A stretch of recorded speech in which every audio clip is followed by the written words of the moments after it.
Mes chers amis, bonjour, Sandra Dania, j'espère que vous allez bien. Je vous retrouve à l'occasion de votre guidance pour ce mois de mars 2022. Alors, j'ai décidé, comme tous les mois, de me laisser porter par rapport aux oracles qui se présentent et au tarot. On va rester sur mon tarot de prédilection, qui est le tarot des mondes oniriques. On va travailler avec les messages du Tao, voir un petit peu avec le Dixit de façon purement intuitive, et puis la vibration du mois, toujours avec l'oracle de lumière. Donc n'hésitez pas non plus, sachez que vos guidances sont préalablement en ligne, hein. Ces guidances du mois de mars sont déjà en ligne depuis une petite dizaine de jours à peu près. Donc n'hésitez pas à aller voir vos guidances pour votre signe le solaire, ascendant et ou lunaire, et vous disposez aussi de l'analyse vibratoire concernant bien cette nouvelle lune de ce 2 mars, hein, une nouvelle lune très énergique, de belles transitions encore. Donc je vais effectuer le tirage, je vais le placer en accéléré, et puis je vous retrouve après pour en effectuer l'analyse en direct avec vous. À tout de suite. Me revoici. Alors, on va découvrir le tirage, mais on va voir la suite. Je vais le découvrir en même temps que vous et je vous effectue une... Ça n'est pas qu'une guidance, hein, c'est une guidance, je dirais, connectée, bien évidemment, donc je vais vous transmettre ce que je ressens.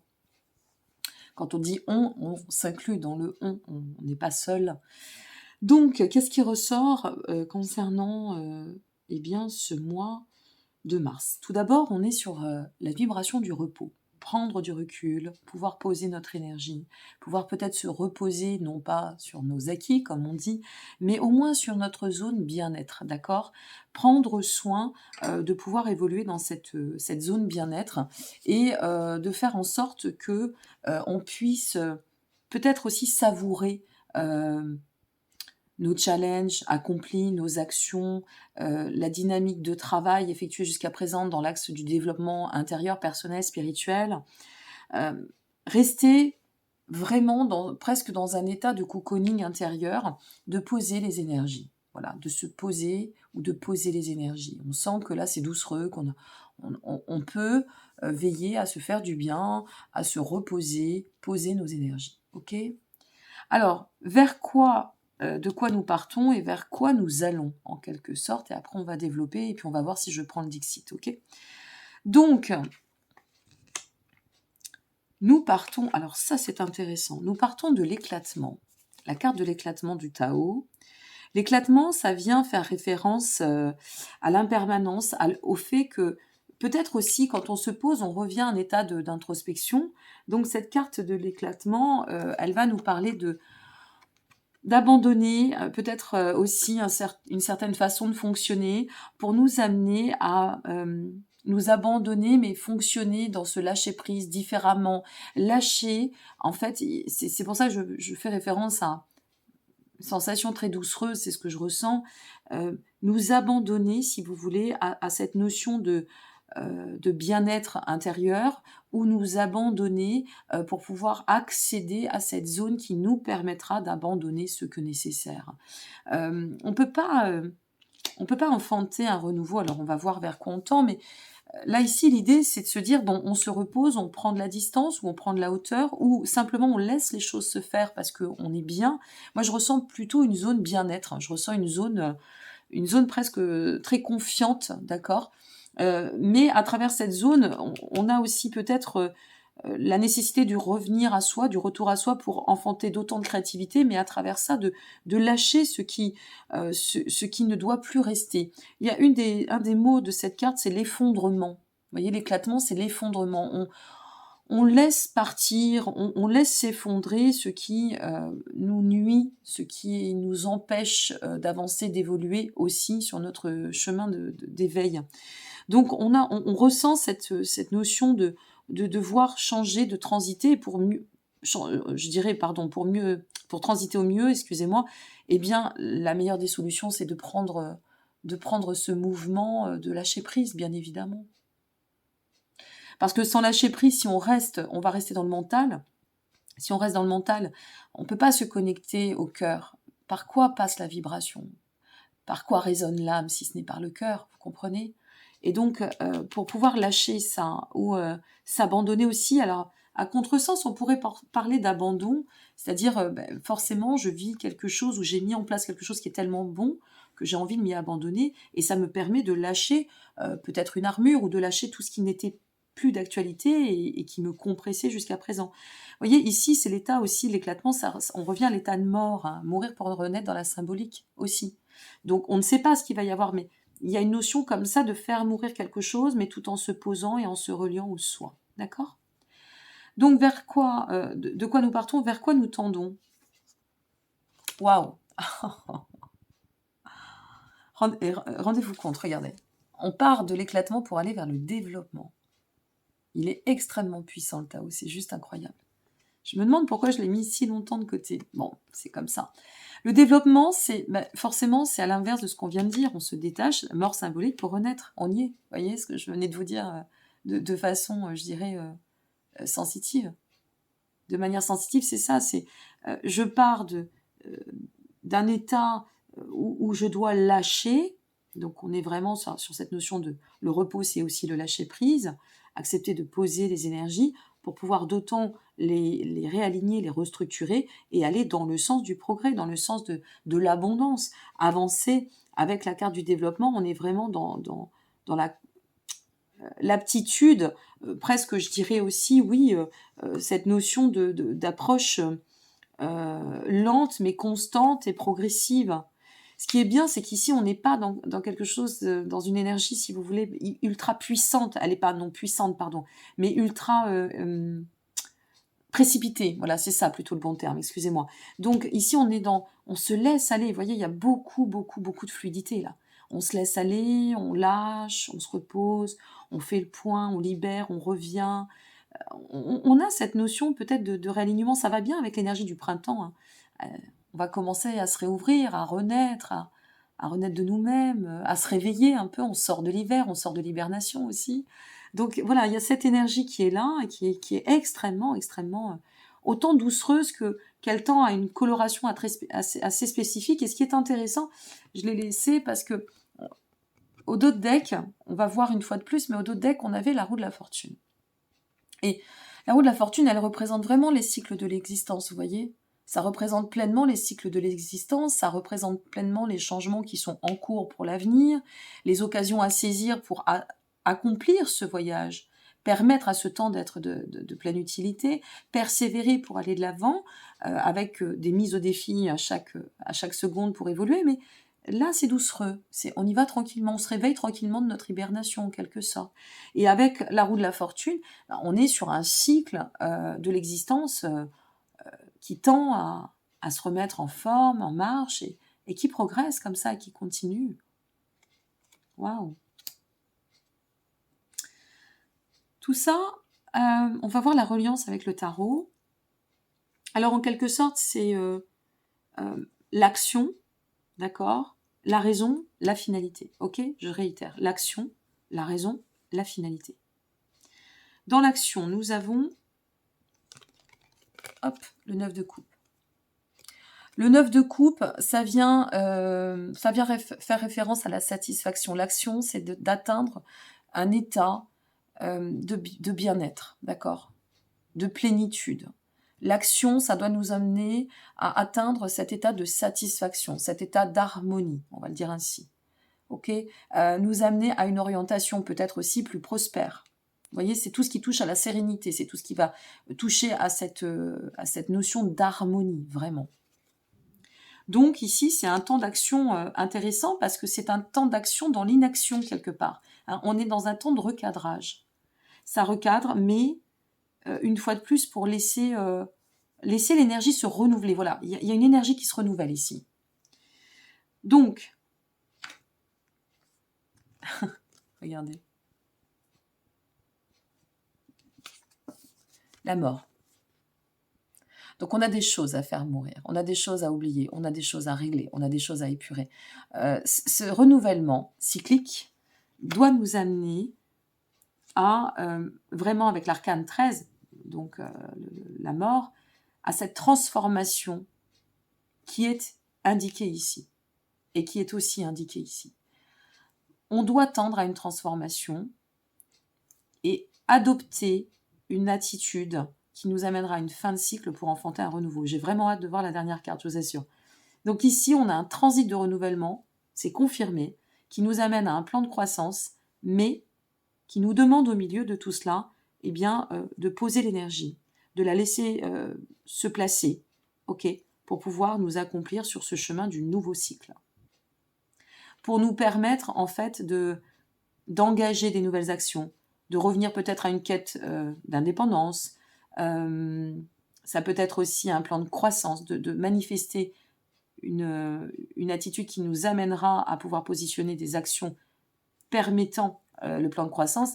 Et si on veut tendre à un plan de croissance pour être objectif et pour aller dans le sens de cette guidance qui a toujours du sens et corrélation et de corrélation, ce qu'on peut dire ici, c'est que dans cette ligne de conduite, on ne peut pas libérer, on ne peut pas faire de l'ancien avec de nouveau. On peut faire, mais une fois de plus, ça va être limité. Ça va s'usager ou s'effriter au fur et à mesure. Et ici, c'est permettre au nouveau de s'enfanter, mais tout en laissant l'ancien se disloquer. Je vais le dire un petit peu comme ça. Disparaître. Ou le laisser passer, le laisser filer. Allez, là, c'est la grande surprise. La finalité de tout cela, je la regarde en même temps que vous. Waouh. Le monde, incroyable, le monde. Alors, regardez bien.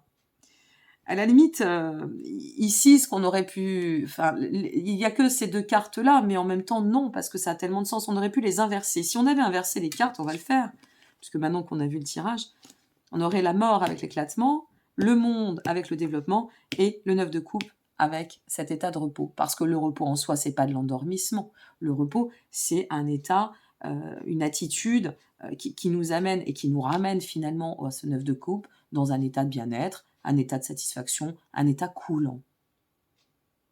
Donc, cette dernière carte étant ici, je replace les cartes comme elles étaient. Et c'est vraiment très intéressant.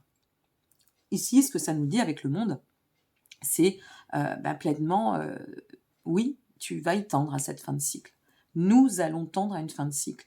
Quel que soit ce que nous traversons, quel que soit nos souhaits, nos désirs, nos projets, nos situations personnelles, matérielles, affectives, amoureuses, nous entamons une fin de cycle qui nous amène à pouvoir, je pense, vraiment, concrètement atteindre un état de complétude. Parce qu'avec le monde, la mort et le monde, on ne peut être que sur une dynamique de réalisation, ou on ne peut aller que dans le sens de la récolte. Mais la récolte ne se fait pas sans effort. Et l'effort ici, c'est d'apprendre à laisser les choses faire, ne pas se précipiter, ne pas mettre de l'obsession, ne sortir du contrôle.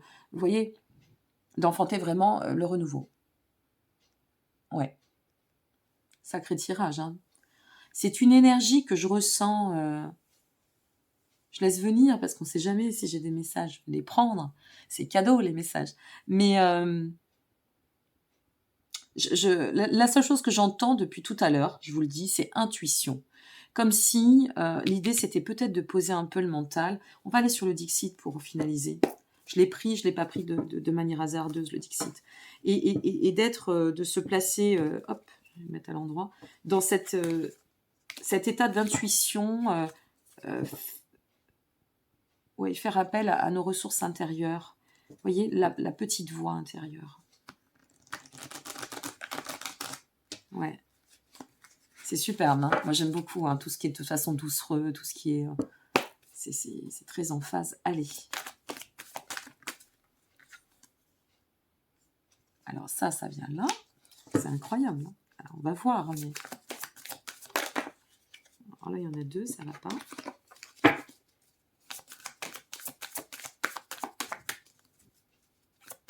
Sens ton instinct. Vous voyez, comme si on nous demandait de ressentir, sentir, instinctivement. Ça, c'est ce que on est en train de... C'est ce qu'on va se permettre donc de... Vous voyez, on sort en fait... Là, c'est un peu là... Vous allez vous dire, mais qu'est-ce qu'elle raconte Sandra Dania? Mais bon, ça y est, elle est connectée. Donc, c'est un peu le cloisonnement. Comme si on était cloisonné à avoir... observer, toujours regarder le verre à moitié vide. Et là, ici, cette transition nous amène à basculer. Vous voyez, on bascule ici, regardez. Ça bascule ici, ok? Ça bascule. Donc, ça nous amène à basculer. Est-ce que ça nous amène à basculer pour enfanter un état de croissance et d'abondance? Oui, bien sûr, on l'a compris, mais peut-être à basculer dans notre façon de vivre, notre façon d'opérer, notre façon de... Waouh! Et revenir à... Waouh! Regardez ce Cupidon. Moi, j'adore cette carte, elle est très belle. Elle est très très belle. Et puis elle me rappelle, elle fait penser aussi un peu à l'enfant intérieur. À revenir à un état de joie, peut-être revenir à un état d'insouciance, lâcher toutes les pressions, lâcher tout ce qui peut nous contraindre, lâcher le contrôle, lâcher et revenir à cet état d'insouciance, de joie, de bien-être, de cet état un peu lancinant, c'est un peu la valse du temps là. Et ici, notre Cupidon, qu'est-ce qu'il fait? Là ici, on est sur une zone où on se ressent vraiment bien. Vous savez, c'est comme si on était dans un cocon. Et dans le cocon, il y a une petite chose là qui est pas très belle. Je vais même pas vous dire à quoi ça me fait penser, parce que je pense qu'en regardant, vous allez y penser aussi. Je vous parle de cela. Hein. Et Cupidon, il va lancer sa flèche pour faire mourir ça. Parce qu'il veut garder ce cocon, ce paysage agréable, doucereux, le rouge rappelant quand même la couleur de l'amour, aussi de l'ancrage. Moi, j'ai vraiment l'impression qu'on nous demande c'est mourir pour renaître là. Il y a quelque chose qui doit mourir pour renaître. Et en plus, avec le dos de deck, cette roue de la fortune, là, il y a quelque chose de très très fort qui se place sur un cycle de nos existences, quoi. Je pense qu'il y a une mise au défi pour évoluer.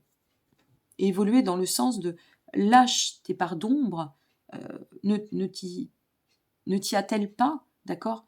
Fais tanguer l'énergie pour pouvoir te permettre de libérer, de rester dans cet espace cosy, cocooning, serein, prospère, dit tendre tout du moins. Allez, une dernière carte pour la conclusion.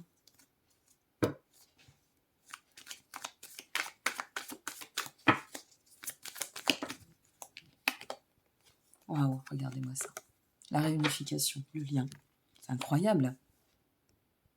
Incroyable. Excusez-moi, j'ai dû couper quelques secondes. La mariée.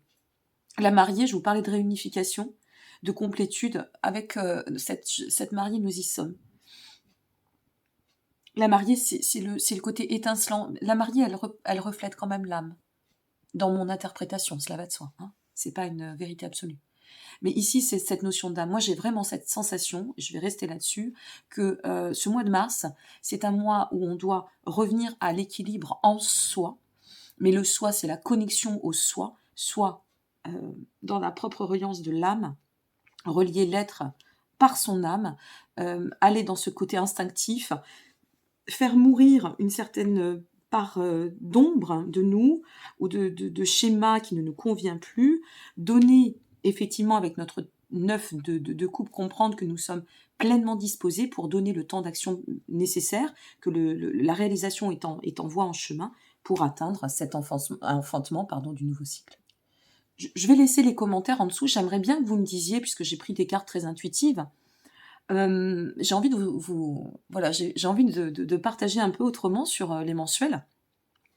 Donc j'aimerais bien que vous me disiez à quoi ça vous fait penser par rapport à ce que vous vivez, ou tout ce qu'on est en train de toutes et tous traverser dans le sens humanitaire, hein, par rapport à cette crise, alors sans rentrer dans les discours de pro anti-machin, parce que ça je validerai pas, je vous le dis tout de suite, hein, je fais pas partie de cette caste-là, ça ne m'intéresse pas.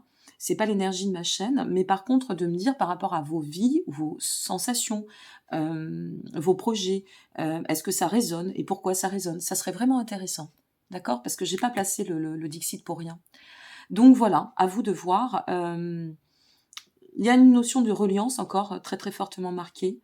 Peut-être aussi ça peut toucher, ça peut résonner pour certaines personnes qui seraient dans le cadre d'une transformation au niveau du cœur, du sentimental, parce qu'on a vraiment cet état de réalisation de l'harmonie qui me fait penser à ça aussi. Bon, voilà, vous le prendrez comme ça doit être pris, vous le recevez comme ça vous parle. N'analysez pas, recevez par le cœur. Réécoutez une seconde fois si vous l'avez analysé une première fois, parce que ces guidances-ci doivent être entendues par le cœur. Hein. C'est comme certaines lectures. c'est par le cœur qu'elles peuvent s'infuser. D'accord? Allez, je vous laisse ici. N'hésitez pas, une fois de plus, vous avez vos guidances pardon, qui sont en ligne. Vous avez aussi la vidéo analyse vibratoire lunaire. Et puis, eh bien, voilà, cette nouvelle guidance mensuelle. Je vous dis à très bientôt. Et je tiens à le repréciser, pas de consultation dans le cadre du fait que je déménage. Je n'effectuerai pas de consultation concrète entre le 15 et le 31 mars, et toute réservation effectuée entre le 15 et le 31 mars seront eh bien, honorées à partir de la première dizaine, quinzaine du mois d'avril. Et je vous remercie pour votre compréhension. À très bientôt, prenez soin de vous. Au revoir.